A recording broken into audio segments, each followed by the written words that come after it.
this is what happens. We win the AFC Championship. We don't have a weekend in between, so we got to get right to it. Thankfully, they had prepared for us to win the game. So Monday morning, we get a booklet that says game plan to a championship, right?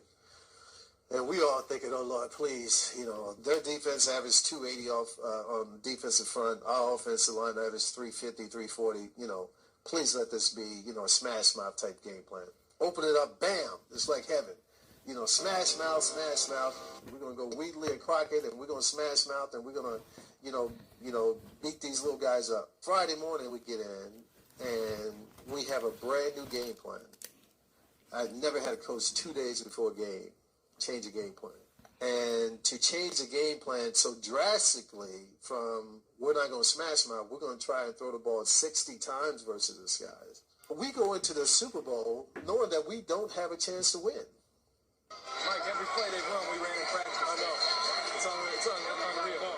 The Bucs defense benefited from John Gruden's understanding of the Raiders' offense. And Lynch and the defense had a decisive edge. Jerry, a lot to get to here. Let's try and go through a checklist here one by one. Is it your recollection as well that the game plan changed on Friday before the Super Bowl? Yes, it did. I was very surprised by that because you worked all week long running the football. Then all of a sudden on that given Friday, we decided that we were going to come out and throw the ball over 60 times.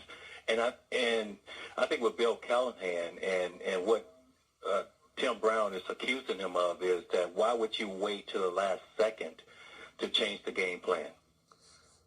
Now, the guy who this is going to affect the most is Barrett Robbins. Because Barrett Robbins is the one who has to make all the calls. He is begging Callahan, don't do this. For the Super Bowl, what was going on? Oh, it was hell. I don't have time to prepare for this. Please don't do this. I was with him, and he's begging him, you can't do this to me.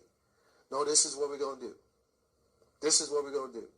I was in a very bad state of mind at that point. Well, it's that night that Barrett went out and went AWOL, that night. It all came to a head on Friday night. Turns out, Robbins had left his San Diego hotel, took a cab 20 miles across the Mexican border to Tijuana, and partied all night and most of the next day, on the eve of the biggest game of his life.